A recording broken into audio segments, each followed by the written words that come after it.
Good evening, everybody.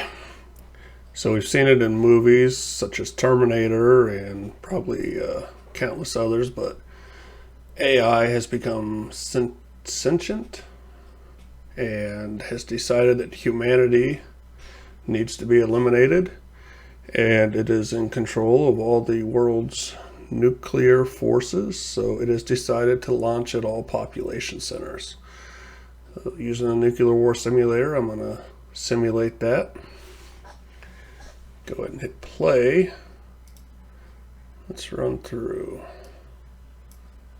Just go ahead and take a quick look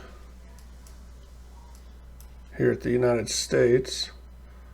I'm going to go a little bit faster than that. So we're seeing stuff kind of launch.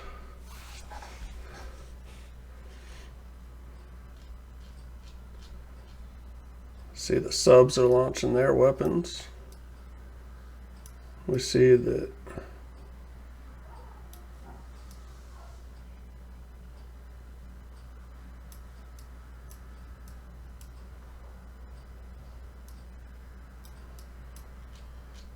they're in the air. Here pretty soon the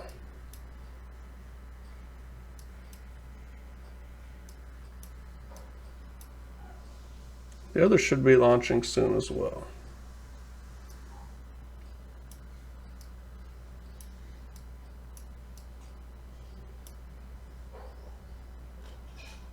Or they actually already have.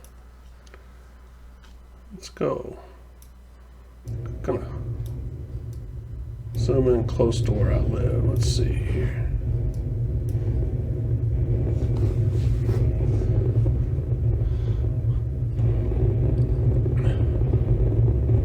So the other day I was talking to that chat GPT program, and I asked it,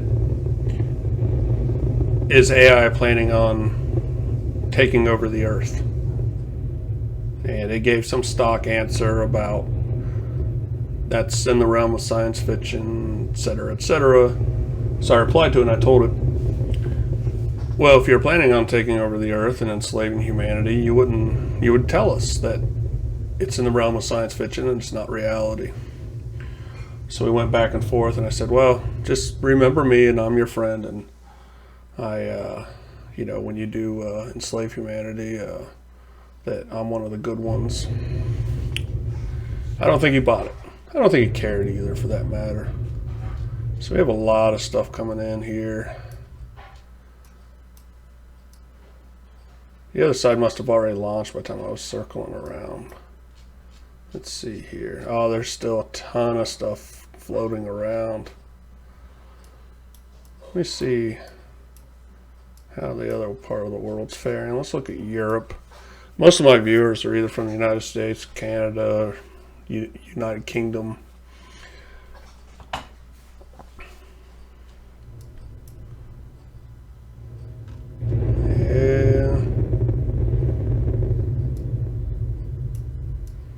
Not looking too good there.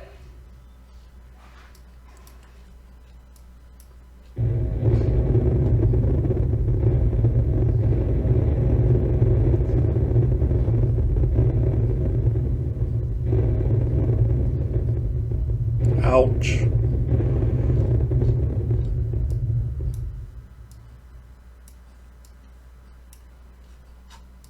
You know what I don't understand?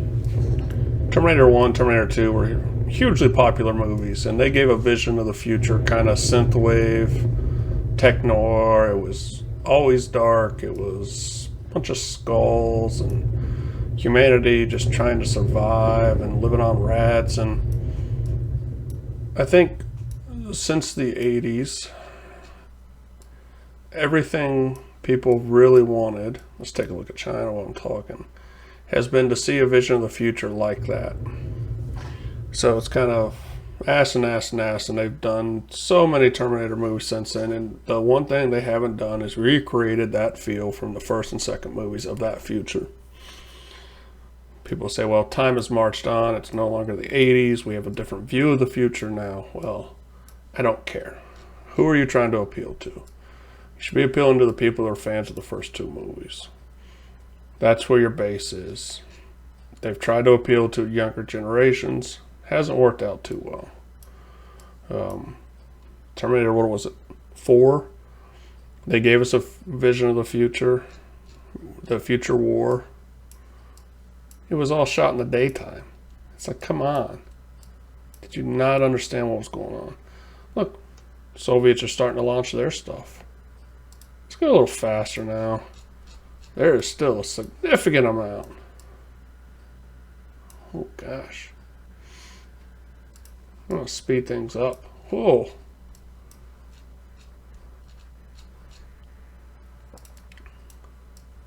It's crazy. There was already so many strikes. And that was just tip of the iceberg. And the other countries are starting to launch theirs now. Flying around.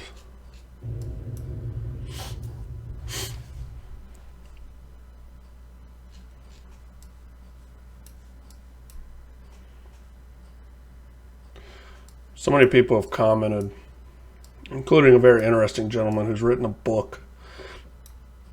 I have no idea what that book is about. He left a very long description. I went to his channel.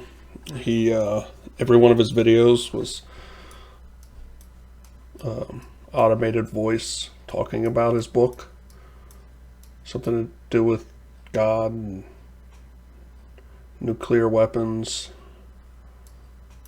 intimacy. I'm pretty sure he is an AI looking to take over the world. I mean, I'm convinced of that. But it was interesting to see. Just like I'm always interested. So please leave me a comment. You can. I let all of them go through. I don't moderate them at all because it's always interesting what people want to take their time to leave. Gentleman posted the other day, oh look, Putin is sharing his war plans on YouTube. I thought, you're absolutely right. In fact, I call him Vladdy. Old Vladdy, he called me 2 weeks ago, actually.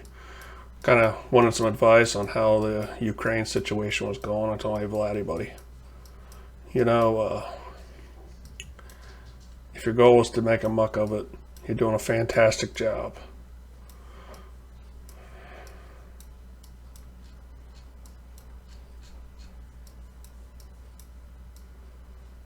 See here, I think everything's happened that's going to happen. I'm going to zip things up just a little bit faster, but I think we're done. Let's go ahead and stop. So I was having problems with this casualty calculator. If you have the nuclear war simulator, if you're watching this video and you actually own this, at least the Steam version, make sure to opt in for the beta. This is still in a very rough state. It still has a lot of stuff to add. A lot of comments are about, well, this doesn't talk about long-term effects, and I agree 100%. It also doesn't model some of the ballistic missile defense systems, which are rudimentary at best nowadays, but it does have THAAD, which isn't really designed for intercontinental ballistic missile defense. It's more for intermediate range. It does have the Russian system A-135, I believe it is, which they're working to replace, which is mainly to defend Moscow. And it, again, designed for more limited attack. There's the, so that is modeled in the game. The S-400 is modeled in the game, Patriot system. Those are not really designed outside of, like I said, for shorter range ballistic missiles. And the main United States defense against intercontinental range strategic weapons is the ground-based mid-course interceptor. There's 2 sites. There's one in California, one in Alaska. They've talked about adding a 3rd site, but they have not done it. I could be wrong, but I want to say that there's 44 interceptor missiles currently. And I believe the idea is that 3 interceptors for each warhead. Give you an idea of how limited in scope it is. It's really designed to prevent a small-scale attack by a rogue nation. Nothing against the Chinese or the Russians. And it's intentionally built that way because the greater your ballistic missile defense, the more it would be considered destabilizing. Because the idea is if we could strike the enemy but they couldn't strike us back, then mutually assured destruction doesn't exist.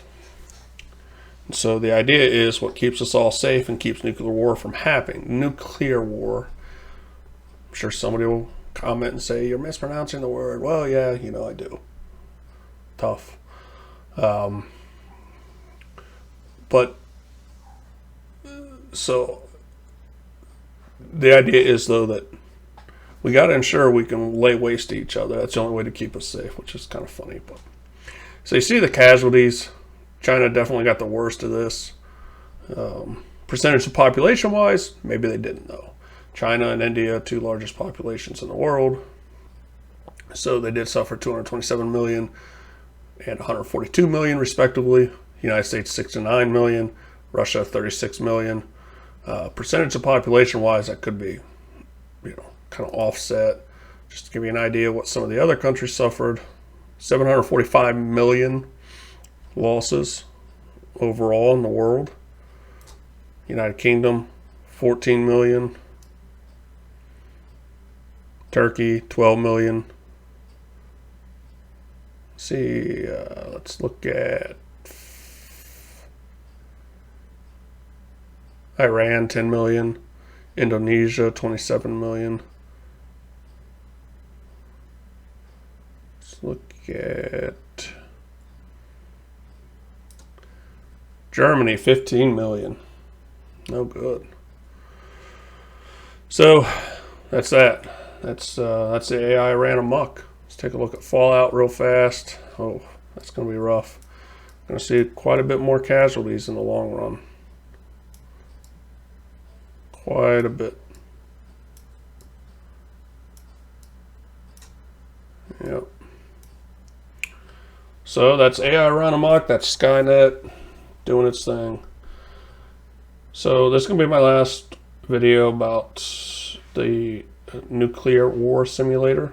Like I said, I've been wanting to branch out for a little bit, but I wanted to do this video about a week or two ago, but I started having problems with the program. I finally got it fixed. And after spending the weekend redoing my office and where I'm doing my recording of my videos, I didn't have a lot of time to delve into a new subject yet, but I got Command Modern Operations on the dock. I got GMT's Next War series, which is a board war game. I have Flashpoint Campaign Southern Storm, and also I just got War in the East 2, Greg Grisby's, and that looks like an absolute beast. So I'm looking forward to getting some time with that and putting out some videos. And as always, if you like cats, cat person, I post several videos and shorts of our cats, especially Magnus, who the channel's named after. He's the little kitten we rescued in 2019. He was extremely sick. He fought through that illness. He's now, almost 4 years later, very healthy, but he's a character. So I'm getting ready to post a video of him eating some cabbage tonight. So have fun, have a great night, and I will talk to you guys later.